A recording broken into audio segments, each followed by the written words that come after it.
East of the Simien Mountains, in the northwestern region of Ethiopia, the so-called Afar Triangle is home to one of the most volcanic and seismic active areas on Earth, the arid Danakil Desert, where daily heat waves reach an average of 97 degrees Fahrenheit, double the global average, and in extreme cases, could exceed up to 130 degrees Fahrenheit. The Danakil Desert is a huge crack in the Earth's crust, located over 100 meters below sea level, which is part of the spectacular Great African Rift Valley, stretching from Syria to Mozambique for 6,000 kilometers.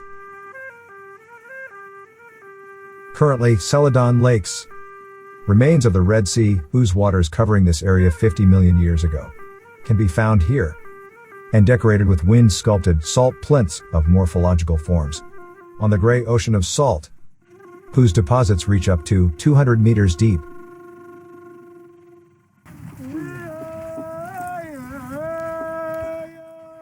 Every morning, a mirage of life emerges from the dunes of the Danakil Desert.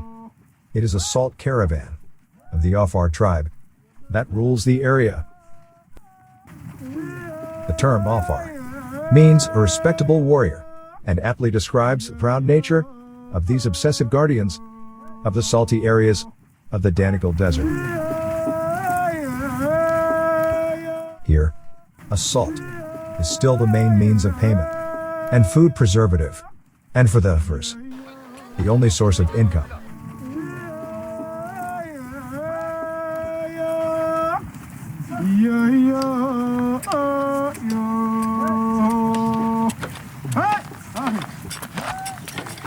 Salt, the white gold of the desert, is still obtained by the Afar in a primitive way, first by chopping out large salt slabs, several centimeters thick, from the desert floor. Then, using axes, they break them into rectangular blocks, called moles. After that, the 5 kilograms machine blocks are fastened on camels' backs. Many days will pass before the caravan of Afar, with their cargo of salt, after traveling hundreds of kilometers of rough terrain, traversing through the boundless desert, mountain valleys, and steep passes, will reach markets and salt collection points. In the heart of the Danakil Desert, hidden by nature in a 150-meter depression, lies the elliptical Dalol volcano, the lowest lying volcano in the world. Fluorescent yellow mounds of sulfur deposits and mineral efflorescence fill the 100-meter flat volcanic crater, evoking an ecstasy of color, texture, and fragrance. The pigments of the Earth's interior, discharging and degassing from active geysers and smoke fumarole, scalding, hissing, and bubbling, with methane trapped in bubbles bursting on the surface of acid brine pools.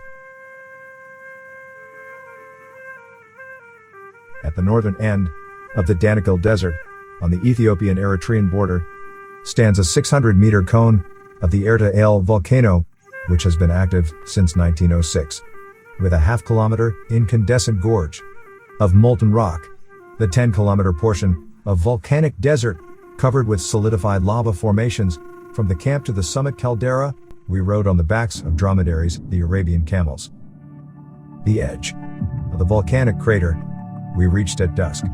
The volcanic lake of lava was hidden in sulfur fumes, causing coughing and tearing.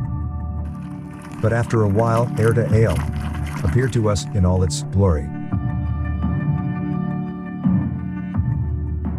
For some, it is the gates of hell. For others, it is the vestibule to the heart of our planet. For me, the Erta Ale volcano is an obvious phenomenon, proving that our planet is alive. It was one of the architects of the Ethiopian Simien Mountains, a source of powerful creativity and, at the same time, destructive force.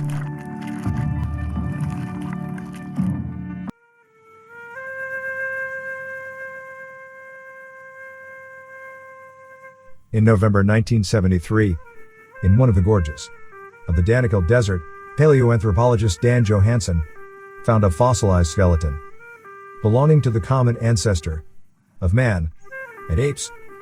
Over 3.5 million years old, the primordial mother of mankind was named Lucy.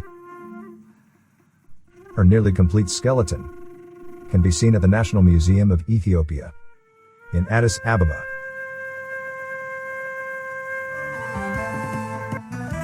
Ethiopia is not only the cradle of humanity, but also the home of coffee. Drinking coffee is the culinary foundation of Ethiopian culture, serving to deepen family and neighborly ties. The Ethiopian coffee ceremony is related to the fertility rite adoring the local goddess Atete. It begins with decorating a room with freshly cut papyrus reeds and lighting incense. The preparation of coffee rests with the women, who, after selecting good and fresh green coffee beans, roast them. Then, the roasted coffee bean are crushed by hand in a mortar.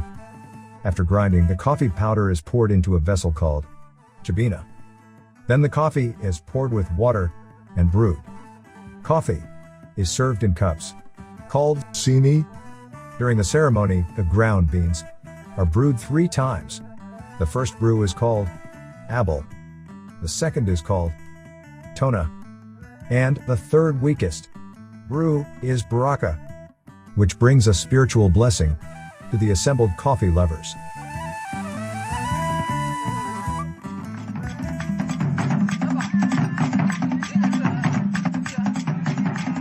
An hour's flight from the Ethiopian capital of Addis Ababa, in the southwest enclave of the Great Rift Valley of Africa, lies the Omo Valley, isolated from the rest of the country, a region considered to be the last virgin, uncivilized piece of Africa, never subjected to European colonization, where semi-nomadic tribes still live in indigenous animistic culture.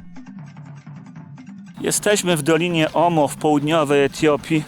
Jest to ostatni skrawek dziewiczej przedkolonialnej Afryki. Tu na obszarze około 5000 km² żyje 12 plemion o odmiennych obyczajach, kulturze, religii i wyglądzie.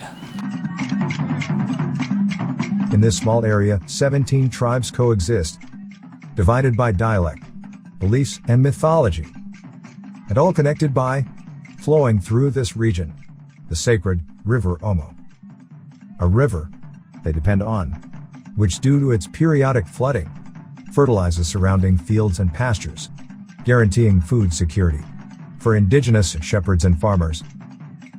Live in close contact with nature, the natives, adapted to the harsh semi-arid climate, grow sorghum, corn and beans, breed cattle, which is a substitute for wealth, and maintain a tribal tradition of a strongly patriarchal character, practicing body modifications by painting, piercing, and circumcision.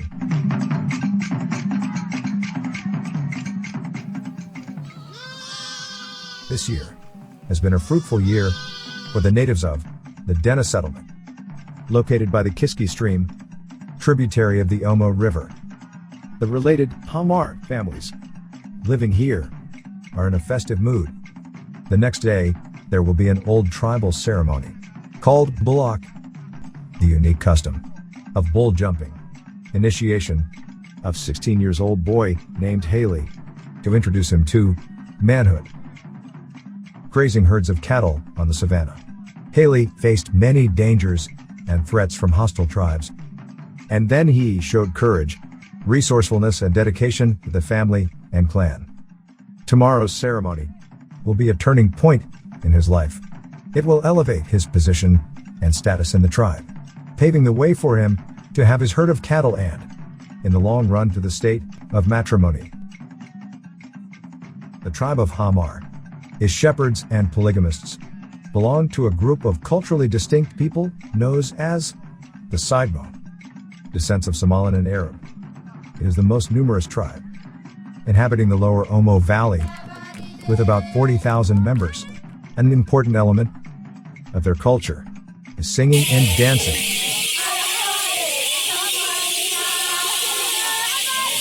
through which they express their feelings and emotions.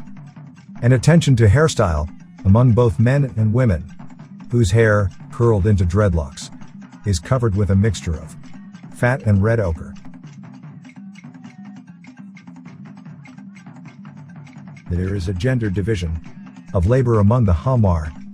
Women's responsibilities concentrate on the home, tilling the fields, and caring for the children. The domain of men is zebu cattle breeding, pastoralist, hunting, and beekeeping.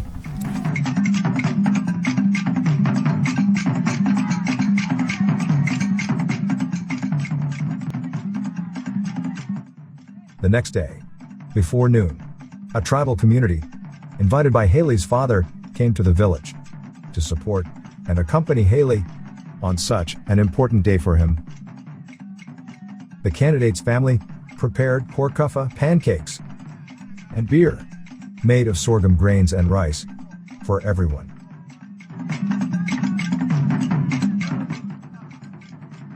The bullock initiation involves running several times over the backs of the bulls. If he succeeds, he will be considered maza, a man.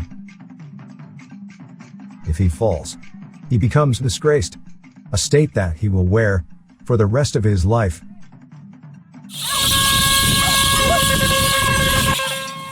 The ceremony began at noon, with face painting for the young warriors.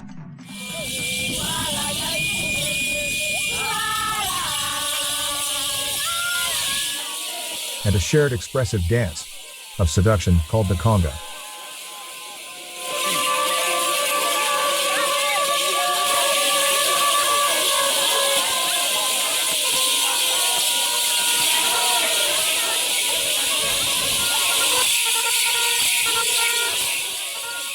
And between the dances, Haley's mother sang a song, praising her son's virtues, strength, cunning, and dexterity.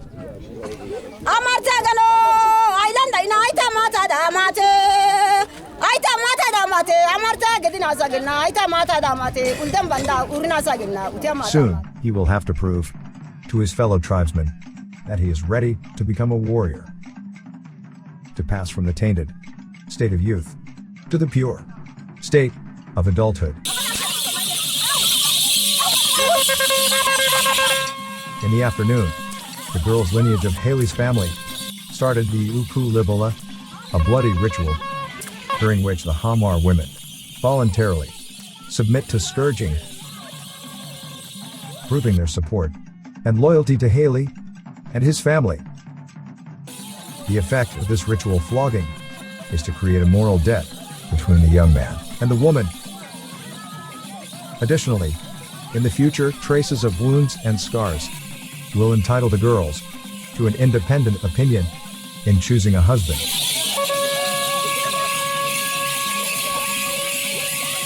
In the late afternoon, the tribal elders brought a herd of cattle to the ceremony site. Then Haley's naked body was rubbed with sand to wash away his transgressions, and smeared with dung to give him strength.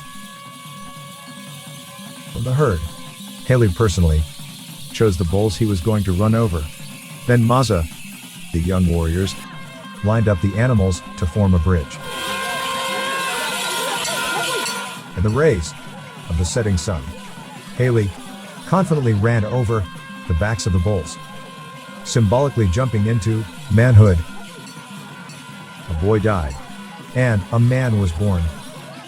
Haley became Maza, a full-fledged warrior, and will forever remain part of the legend of his people. A feat that pleased his parents and gave hope to prospective brides waiting for a husband. Proud of himself, Haley invited all the participants to Uangadi for a long night of celebration, for sensual dances, and delightful feast.